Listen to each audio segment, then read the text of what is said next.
ஸ்ரீமதே ராமானுஜாய நமக. திருக்கோளூர் பெண் பிள்ளை ரகசியம்.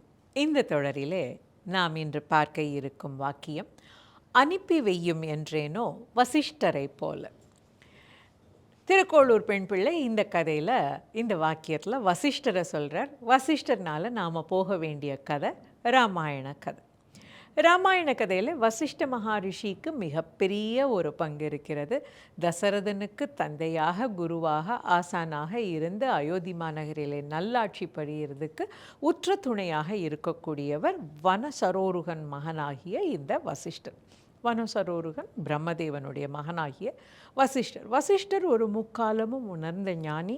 அவருடைய சொல்லை கேட்டு தான் தசரதன் யாகமே வளர்த்துறான். முதல்ல அவன் அஸ்வமேத யாகமும் அரிமகம்னு சொல்லக்கூடிய அந்த யாகமும், அதனை தொடர்ந்து புத்திரகாமேஷ்டி யாகமும் செஞ்சு அதன் வாயிலாக அவனுக்கு இந்த புதல்வர்கள் 4 பிறக்கிறார் அப்படிங்கிறது நாம் எல்லாருமே அறிந்த ஒரு கதை.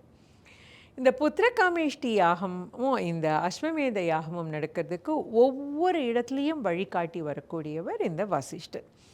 யாரை வச்சு பண்ணணும், எப்படி பண்ணணும், என்ன மாதிரி நடக்கணும், எங்கே போய் பண்ணணும்னு எல்லா விதிமுறைகளையும் சொல்லி அவர் சொன்னதை கேட்டு தான் கலைக்கோட்டு முனிவனாகிய ரிஷ்யசிங்கரை அழைச்சின்னு இந்த யாகத்தை பண்ணி யாகத்தின் முடிவாக அந்த அக்னியிலிருந்து தோன்றிய அந்த பூதம் கொடுத்த சுதையை பிரித்து கொடுத்து இந்த குழந்தைகள் பிறந்தார்கள். பிறந்த குழந்தைகளுக்கு பெயரிட்டவர் வசிஷ்டர். அவர்களுக்கு ஜாதகர்மம் பண்ணினவர் இந்த வசிஷ்டர். அது மட்டும் இல்லாமல் இந்த குழந்தைகளுக்கெல்லாம் பாடசாலையில் பாடம் சொல்லி கொடுக்குறவரும் வசிஷ்டர்.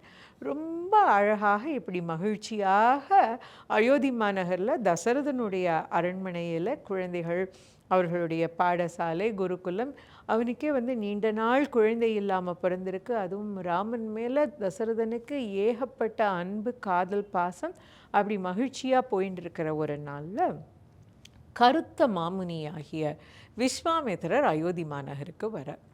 விஸ்வாமித்திர முனிவர் வரார். எப்பொழுதுமே ஒரு ராஜ்யத்தில் நடக்கிற மாதிரி தான் ஒரு முனிவரோ ஒரு ரிஷியோ வந்தால் அந்த அரண்மனைக்கு ராஜ மரியாதையோடு அவர்கள் வரவேற்கப்படுவார்கள். இப்போ வந்திருக்கிறது விஸ்வாமித்திரர் கேட்கவா வேணும்? தசரதன் வாயிலுக்கே போய் அவரை வரவழைச்சு அவருக்கு மரியாதை கொடுத்து அவருக்கு வீட்டிலே நல்ல விருந்தெல்லாம் கொடுத்து அவனுடைய ஆசனத்திலே அவர் அமரச் செய்து எல்லாம் இளைப்பாறினதுக்கப்புறம் தாங்கள் வந்த காரியம் அப்படின்னு கேட்குறார். அப்படி கேட்ட உடனே விஸ்வாமித்திரர் ஆரம்பிக்கிறார். இந்த மாதிரிப்பா, நான் கானகத்தில் ஒரு யஜ்ஞம் ஒன்று பண்ணிட்டு வரேன். இந்த யஜ்ஞத்துக்கு அரக்கர் என்போர் இடையூறு செய்கின்றனர். அவ்வளோதானே, நான் வரேன், அதெல்லாம் முடிச்சிடலாம் அப்படிங்கிற ஒரு தோரணையில் தசரத சக்கரவர்த்தி சொல்கிறார். தொடர்ந்து விஸ்வாமித்திரர் சொல்கிறார், இல்லை, இந்த அரக்கர்கள்லாம் நான் எப்போ யாகம் பண்ணாலும் எனக்கு துன்புறுத்தி கொண்டே இருக்கிறார்கள். துன்புறுத்துறது அப்படிங்கிறது லேசானதாக இல்லாமல் யாகம் ஆரம்பித்ததுமே மாமிச துண்டங்களெல்லாம் கொண்டு போடுகிறார்கள். கல்லும் மண்ணுமாம் பொழிகிறார்கள். நான் என்ன யஜ்ஞம் யாகம் பண்ணணும்னு நினச்சாலும் இப்படி இடையூறு பண்ணுகிறார்கள்னு. அவ்வளோதானே, தசரதன் நினைக்கிறார், நம்மக்கிட்ட இந்த யாகத்தை காப்பாற்றுறதுக்கு தான் அவருக்கு துணைக்கு கேட்குறார். நாம் பண்ணாத போரா, நாம் செய்யாத பாதுகாப்பு வேலையை அழகாக செய்யலாம்னு நினைத்து மகிழ்ச்சியோட தந்தனம் அப்படின்னு தன்னுடைய வாக்கை சொல்லிடுறான். அந்த வாக்கை சொன்னதுக்கப்புறம் தான் சொல்லுறார் விஸ்வாமித்திரர், எனக்கு நீ வர வேண்டாம் அப்படின்னு. கம்பனுடைய வாக்கில் இது ரொம்ப அழகாக இருக்கும். கரிய செம்மல் ஒருவனை தந்திடுதி அப்படின்னு கேட்குறார். இந்த வார்த்தையை கேட்கிறார், கரிய செம்மல் ஒருவனை தந்திடுதி அப்படின்னு. உன் புதல்வர் 4 கரிய செம்மல் ஒருவனை தந்திடுதின்னு. உன் புதல்வர்னு சொல்லும் பொழுதே தசரதனுக்கு லேசான ஒரு கலக்கம் வருது. நாம் எவ்வளோ பெரிய ஆள், எவ்வளவு போர்களை சந்திச்சிருக்கோம், நாம் போகணுன்னு நினைக்கிறப்போ குழந்தைய கேட்குறாரேன்னு. அந்த குழந்தையிலையும் கரிய செம்மல்னு கேட்டப்போ கம்பனுடைய வாக்கில் இதுவும் அழகாக இருக்கும். கண்ணிழந்தான் பெற்றிழந்தான் போல் அவனுக்கு உயிரே தன்னை விட்டு போகிற மாதிரி இருக்கா. அதாவது ஒரு குருடன் இருக்கிறான், அவனுக்கு பார்வை இல்லை, எப்படி உலகம் இருக்கும் என்ன மாதிரி இருக்குன்னே தெரியாத ஒரு நிலை. அப்படிப்பட்ட இடத்துல அவருக்கு ஒரு பார்வை கிடைக்கிறது. அப்போ எவ்வளோ பெரிய மகிழ்ச்சி இருக்கும். இந்த மாதிரி பார்வையை எப்படி எல்லாம் பார்க்க முடியுது, காட்சிகள் எல்லாம் தெரியறது அப்படின்னு நினைக்கிற அந்த காலத்தில் திடீர்னு அந்த பார்வையை பிடுங்கி மீண்டும் குருடாக்கி ஒன்றுமே தெரியாத நிலை வந்தால் எப்படி இருக்குமோ அப்படிப்பட்ட நிலையில் தசரதன் உணர்ந்தானாம். இத்தனை நாள் மக்கள் செல்வம் இல்லைன்னு வருத்தத்தில் இருந்தேன், அந்த வருத்தம் நீங்க எம்பெருமானுடைய திருவருளால் 4 குழந்தைகள், அதுலேயும் தனக்கு உயிரே ஆன அந்த ராமன் கண்ணங்கரேன்னு இருக்கிற அந்த குழந்தை, அதைத்தான் கேட்ட உடனே அப்படி உயிரே போனது போல தசரதன் அப்படி துடித்து போகிறான். துடித்தது மட்டும் இல்லாமல் சொல்கிறான், பாலகன் அவனுக்கு என்ன தெரியும், அவனை விட்டுடுங்க, அவனுக்கு போகிற அனுபவமே கிடையாது, ஒன்றுமே தெரியாது, 12 வயசு பையன், அவனுக்கு ஒன்றும் தெரியாது, விட்டுடுங்க, நான் வரேன், என் சேனை முழுவதும் வரும், நாங்கள் உங்களுக்கு உற்ற துணையாக இருக்கோன்னு. விஸ்வாமித்திரருக்கு கோபம் வருது. தந்தனம்னு சொன்னியே, வாக்கு கொடுத்த, நீ என்னோட அனுப்பியே ஆகணும் அப்படின்னு கேட்குறார்.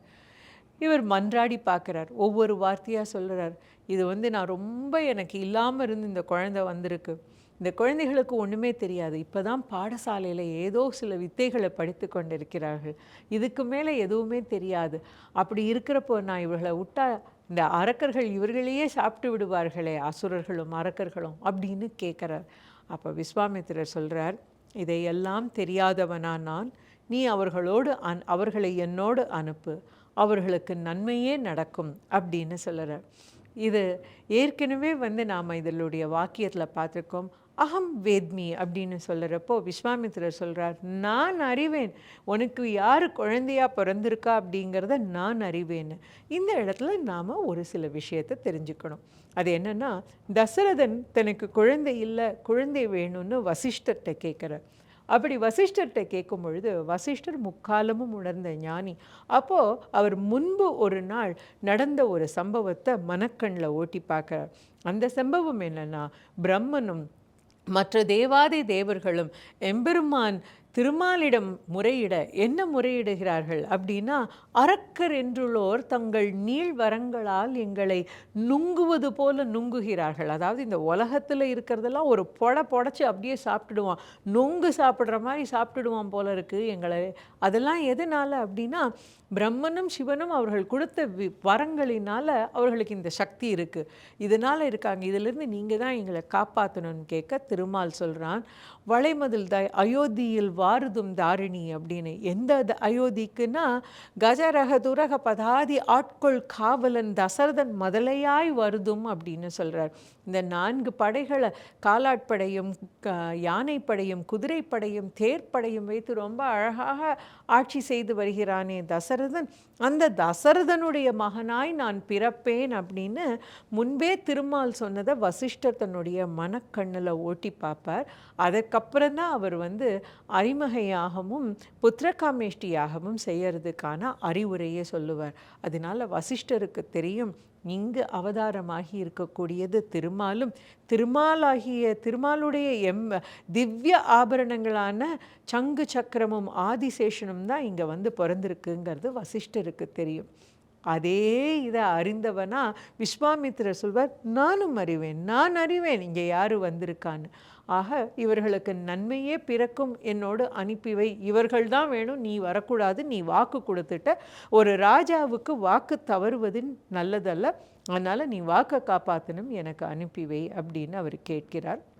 அப்படி கேட்கும்போது தசரதன் என்ன செய்யன்னு தெரியாமல் தவிச்சு போகும்போது வசிஷ்டர் அறிவுரை சொல்கிறார், தசரதா, நீ ஒன்று வாக்கு கொடுத்துட்ட, நான் இந்த அரக்கர்களிலிருந்து காப்பாற்றி உங்களுடைய யாகம் நிறைவேற்ற உறுதுணையாக இருப்பேன் அப்படின்னு. இதை காப்பாற்ற வேண்டியது பொறுப்புன்னு சொன்னேன். அந்த பொறுப்பு எப்படி? அவர் கேட்கும் விதிமுறைப்படி தான் நடக்கணும். அப்படி நடக்கணுமானா நீ ராமனை அனுப்பி வைக்கணும்.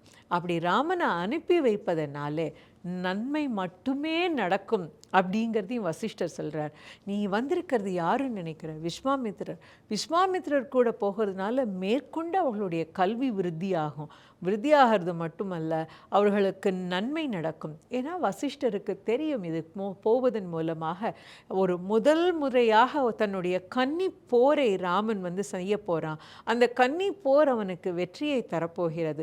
இது பின்னாளில் அவன் சந்திக்க போகக்கூடிய மாபெரும் போருக்கு உற்ற பலமாக உறுதுணையாக இருக்க போகிறது.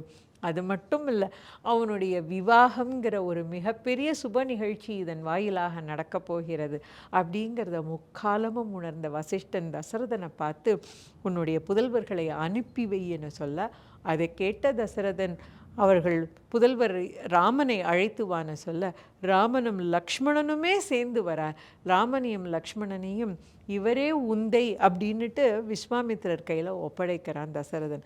இந்த தசரதனுடைய இந்த முடிவுக்கு முக்கிய காரணக்கர்த்தாவாக இருந்தவர் நம்முடைய வசிஷ்டர். இந்த முக்கிய முடிவை எடுத்ததுனால தான் ராமனுடைய கன்னி போர் நடந்தது. பெண்ணாக இருந்தாலும் அரக்கி தாடகை என்று அந்த போர் தர்மத்தை விஸ்வாமித்திரர் மூலமாக கற்றுக்கொண்டான் ராமன். போரிலே வென்றான், தாடகியை வீழ்த்தி சுபாகு மாரீசனுக்கு மாரீசனை கடலுக்குள்ளும் தள்ளியவர். அந்த போர் அந்த இடத்திலே நடந்தது. அது மட்டும் இல்லை, பலா அதிபலா அப்படிங்கிற பாடம் விஸ்வாமித்திரர்கிட்ட இருந்து ராமனுக்கு கிடைத்தது. போகிற வழியில் அகல்யோட சாப விமோச்சனம் நடந்தது. அது மட்டும் இல்லாமல் கன்னியாசுர்க்கத்தில் சிவதனுசை முழித்து சீதாதேவியோட விவாகம் நடந்தது. இத்தனைக்கும் அடிப்படையாக இருந்தது அனுப்பிவை என்று விஸ்வாமித்திரரோட அனுப்பிவை என்று வசிஷ்டர் சொன்ன வாக்கு. அதை இங்கு நம்முடைய திருக்கோளூர் பெண் பிள்ளை எடுத்து சொல்கிறார்.